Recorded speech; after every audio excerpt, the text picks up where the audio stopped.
Hey everybody, I'm here with Dr. Jeff Levine. He is a Palmer West grad from 1985. So he's been in practice for a long time. He has a lot of experience.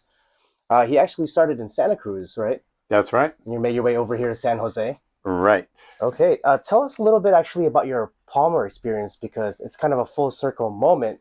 You went to Palmer back in 1985, and I'm pretty much the last class of Palmer to be graduating. Right. Well, when I started Palmer, actually all the way through, the cadaver lab was in an old gym, no refrigeration. And at that time, we did the dissection. I know you don't do that now. Mm, And so that was pretty stinky. yeah. But it did have the feeling of we're going to make this happen Hmm. because when I started, it actually had the tuition. The tuition when I started was $900 a quarter, and a lot of people said, "I'm going to go to life because it's only $750 a Yeah. quarter." So these Those are numbers, some nice numbers. it's really unreal. Yeah. But neither were fully accredited. We had partial accreditation, and then we earned the accreditation a long time before I graduated.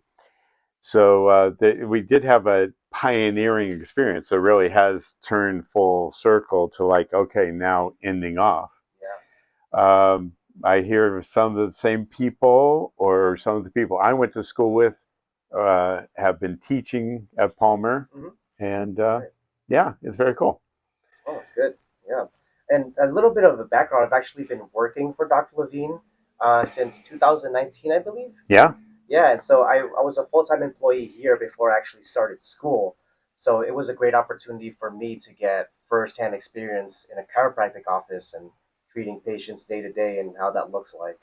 One Right. of my favorite stories that I actually like hear you say is the landscape of patient treatment and who you treat has changed since you started. Absolutely. Yeah, you've talked about like treating farmers before, and Right. to now it's like tech workers. Right. Yeah, tell us about that. Well, when I started, I started Palmer in 1983, January of '83 till December of '85. There wasn't an internet. Yeah. Computers were a thing, but they were isolated and they Right. were being worked on. So there actually wasn't an internet. And I started practice in Santa Cruz, which was near Watsonville and farm workers. Right. So at that time, I saw more people doing that. And if you think about it, nobody would sit and stare for 10 or 12 hours at one object. Even Hmm. people with office work, Right. it just didn't happen. Right. And so I have seen a whole change of people's bodies, the different things that go on with them. Yeah. Okay. So tell us about your treatment style and how that's kind of evolved over the years. Okay. I guess one of the main uh, differences is I was shown this in school and I caught on to it, and I don't see many people doing it, is the standing thoracic. Yeah. And it's not a general move and it's not slamming somebody against the wall. Hmm. I really think that speed and specificity make chiropractic. You're not going to get a physical therapist doing a very specific adjustment anywhere in the spine. So when somebody's against the wall, I'm basically holding up most of their body weight. That's a lot of pre stress. And I just do a little flinch. I think of it as lightning going through my fingers. Yeah. And it's quite a response. But it's almost like you're standing at the edge of a cliff Right. and you just get tipped over the cliff. Right. Same thing's true with the cervical and lumbar adjustments I do. Yeah. And the other thing that I do that a lot of people don't is Psoas Release, and that is another thing that I've seen really evolve. I used to check for Psoas problems, and there weren't so many, but now with everybody sitting Yeah.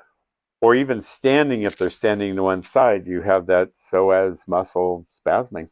Right. Right. Yeah. And I see that with your patients. There's always kind of like a look of awe, especially if it's a first time patient when you do the Psoas release, and it's like, how did you do that? You Right. knock something. Is that a trick?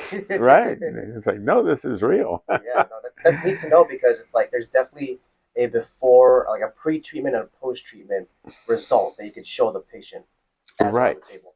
Right. And I do that even adjusting, let's say, near the occiput. Do you feel that? Okay. Now there's a difference. Or the cervical spine. Oh, it doesn't give. Oh, do you feel now it gives? Because it takes it from the theoretical into, oh. All right. So I'm going to feel your neck. I'm feeling for the curve and even motion. And at the very top on the right side, you feel that? Mm-hmm. See, it's not so much on the left, it's right there. So when I adjust it, I'm not whipping your head. Your head doesn't go anywhere. It just lays to the side, and it's a very specific push. This vertebra in that direction. How is that? So good. Great. And then, and check out what's happening on the other side. But you feel how it's like different now. Way It really, looser, yeah. yeah, it changes it. So this is right at the bottom of your neck and that first rib there. So I'm going to be like this. Again, your head doesn't go anywhere. It's this vertebra, that direction. Very good. Lift your head up and put it back down. I'm going to check your psoas muscles by rolling. And over here by rolling. This one doesn't roll. Yeah. So I'm going to reach in here and just not real deep, just enough to get to the side of the psoas muscle, pulling sideways. Now straighten your leg and lower your leg back down. Very good. And I'm going to roll your hip. And now it rolls. Let's see how your feet go. This is good. That one doesn't quite do it. So I'm going to adjust your foot and your knee. That was your foot. And that's some better. The other end of that bone is right up here at that spot. So to adjust that, I lift, turn, and go like that. And good. Now it's actually better than the other one. All right, now turn on your side facing this way. And go like this and that. And so your curve is to the right up there and to the left here. So I'm pulling like that. And then turn to this side. If I pulled on the other side, what am I doing on this side? Pushing, right? Like that. Great. And then stand with your back against the pad on the wall. Oh gosh. So in no way am I slamming you against the wall. Most of your weight is going to be, I'm going to hold you, and your weight is the pressure that's applied, and I just push it over the edge, a tiny little push. So I'm feeling here, again, your curve is to the right up here. So I'm going to be, you feel that spot. Mm-hmm. So take a deep breath and breathe out. Now bend your knees. Okay, and then right below it, tuck your chin and roll forward. That's how I aim. Take another breath in and breathe out and bend your knees. Yeah, so your weight did most of it. Yeah. All right,